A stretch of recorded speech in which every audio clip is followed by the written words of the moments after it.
여러분 안녕하십니까? 여러분 우리 맨큐의 경제학 서술형 추가 문제 챕터 12장 조세제도에 대해서 같이 한번 살펴보도록 하겠습니다. 자, 우선 첫 번째 1번 문제 좀 같이 한번 보실까요? 1번은요 미국 얘기긴 해요. 근데 참고로 봐주시면 좋을 것 같습니다. 앞에 교재를 보시면 연방정부의 조세 수입 중에서 가장 큰 비중을 차지하는 세금 두 가지가 뭐가 있는가 라고 하면은요 연방정부의 조세 수입에서 가장 큰 비중을 차지하는 것은 이제 개인이 내는 소득세가 가장 큰 비중을 차지합니다. 그래서 개인 소득세와 그리고 이제 보험과 관련한 그 급여세 또는 사회보장세 이게 있는 것이죠. 주로 이제 급여세 같은 경우에는 이제 고용주가 이제 부담을 하게 되는 거라고 보시면 되겠습니다. 자, 그리고요, 주정부와 지방정부 수입에서 가장 큰 비중을 차지하는 두 가지 세금은 뭐가 있는가? 판매세와 재산세가 가장 큰 비중을 차지하고 있습니다. 그래서 판매세와 재산세.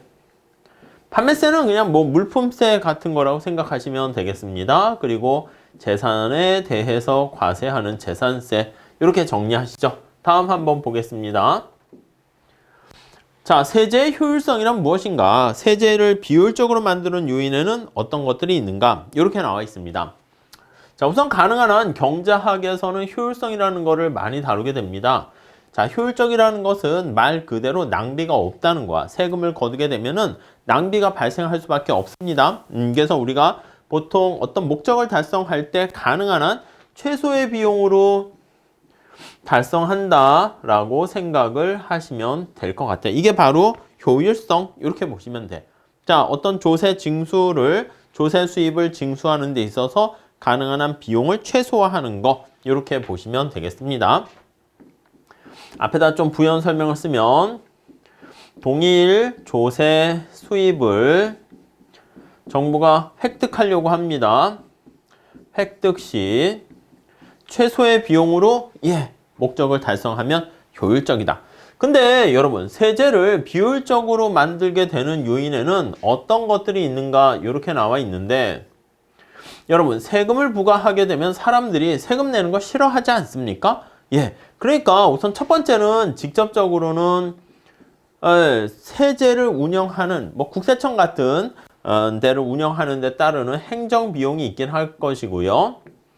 근데 행정 비용 외에 사람들이 세금 내는 거 그렇게 좋아하지 않습니다. 그러니까 세금을 내세요 했을 때 순수히 순응하는 비용 이렇게 막 탈세를 하거나 아니면 뭐 세금을 뭐 절세야 합법적이지만 불법적인 탈세하거나 이렇게 하려는 그런 시도 이런 것들도 하나의 어떻게 보면은 비용이라 볼 수 있습니다. 자, 근데 이것보다 더 중요한 것은 뭐가 있습니까? 라고 하면은요. 세금을 때리게 되면 지금 말씀드린 것처럼 세금을 내지 않으려고 그래요. 그러다 보니까 뭐 시장 자체가 조세 부과로 인해서 조세 부과로 시장의 거래가 위축됩니다. 시장이 위축돼요. 그래서 위축되어 발생하게 되는 우리가 이걸 뭐라 그러냐면 사회적 후생 손실 이게 데드 웨이트 로스 이렇게 얘기하거든요. 사중 손실 이렇게 얘기하기도 하고 조세 파트에서는요. 익세스 버든 해서 EB라고 씁니다. 그래서 익세스 버든 이런 거에 대한 조세 부담이 생기게 되는데 초과 부담이라는 표현으로 번역을 해요. 초과 부담. 이게 조세 부과로 인한 비효율성의 크기다. 이렇게 정리를 하시면 되겠습니다. 자, 그래서 우리가 그냥 기본적으로 얘기할 때는 조세를 부과할 때 발생하는 비용을 극소화하는 게 우리가 효율적이다 라고 하는데 비용에는 이렇게 직접적인 비용과 간접적인 비용 두 가지가 발생하게 되는 것이고요. 이거 말고 조세를 거두는 과정에서 시장 자체가 위축돼서 발생하는 사회적 후생 손실, 초과 부담이 존재한다. 그렇게 정리하시면 되겠습니다. 오케이? 그 정도 보시고요. 다음 또 하나 볼까요? 자, 그 다음 보셔야 될 거는 조세와 관련해서요. 두 가지 원칙이 있습니다. 하나는 편익의 원칙이 있고 하나는 능력의 원칙이 있습니다. 자, 편익의 원칙은 뭐냐면 아니 이게 정부가 세금을 거두는 건데 정부가 여러 가지 서비스를 제공합니다. 공공재를 제공하잖아. 예를 들면 그래서 정부가 편익의 원칙이란 benefit principle이라는 것은 정부가 제공한 공공재 서비스에 대한 대가를 지불하는 거야. 대가를 지불하는. 그렇기 때문에 편익의 원칙이라는 것은 내가 편익이 높으면 그러니까 이 대가니까 베네핏 편익 혜택이 높게 되면 편익이 크면 당연히 혜택이 큰 만큼 텍스도 더 많이 내야 된다. 요게 바로 커야 한다. 요게 바로 편익의 원칙입니다. 오케이? 자, 그럼 능력의 원칙은 뭐냐라고 하면요. 이거는 조금 달라요. 이거는 편익에 대한 대가 느낌이 편익의 원칙인데 능력의 원칙이면 편익과 상관없이 능력이 크면 능력이 많으면 텍스도 크게 많이 내야 된다. 이게 바로 능력의 원칙입니다. 이해 가시겠습니까? 이 능력의 원칙에는 두 가지가 있습니다. 지금 저기 나와 있는 두 가지. 하나는 수평적 공평성과 수평적 공평성 그리고 수직적 공평성 이렇게 있습니다. 수직적 공평성. 그러니까 우리가 조세부가 관련한 공평한 조세부담 이렇게 얘기할 때요. 기본적으로 두 개의 원칙이 있어. 자, 다시 저 앞에 얘기 나와 있는 편익의 원칙과 능력의 원칙 이거 도대체 조세와 관련한 어떤 거에 해당합니까? 라고 하면 이거는 공평한 조세란 무엇인가? 네, 요거에 대한 얘기입니다. 공평한 조세에는 편익 원칙과 능력의 원칙이 있는데 자, 그때 능력의 원칙이라는 것은 능력이 많으면 세금 많이 내 이걸 나타냅니다. 근데 거기에는 두 가지가 있어요. 하나는 수평적 공평성이 있고 수직적 공평성이 있습니다. 자, 수평적 공평성이라는 건 뭐냐면 쉽게 얘기하면 이거야. 똑같은 능력이 똑같으면 세금도 똑같이 내. 당연한 거 아니겠습니까? 이게 다 원칙이니까 당연한 거야. 똑같이 내라. 이렇게 얘기하는 거야. 오케이? 자, 수직적 공평성은 뭐다? 능력이 더 큰, 그러면 세금도 더 큰. 네, 이해 가시죠? 야, 너는 능력이 더 많으니까 세금을 더 많이 내. 이게 바로 수직적 공평성이다. 라고 보시면 되겠습니다.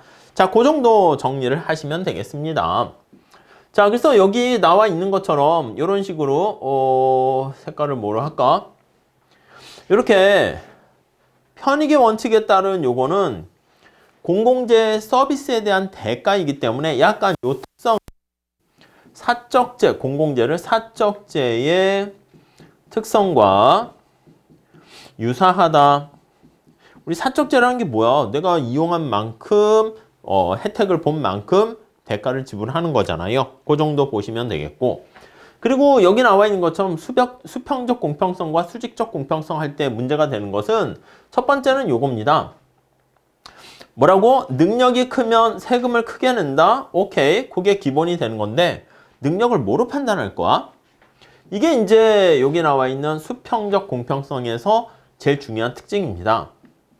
능력의 판단 기준 뭐냐? 보통 여러 가지가 있겠죠. 소득이 있어. 근데 소득이 다 능력이라 그러긴 그래. 나는 소득이 별로 없지만 부모님이 물려주신 유산이 100억짜리 빌딩 있다. 오히려 그게 능력자일 수 있겠죠.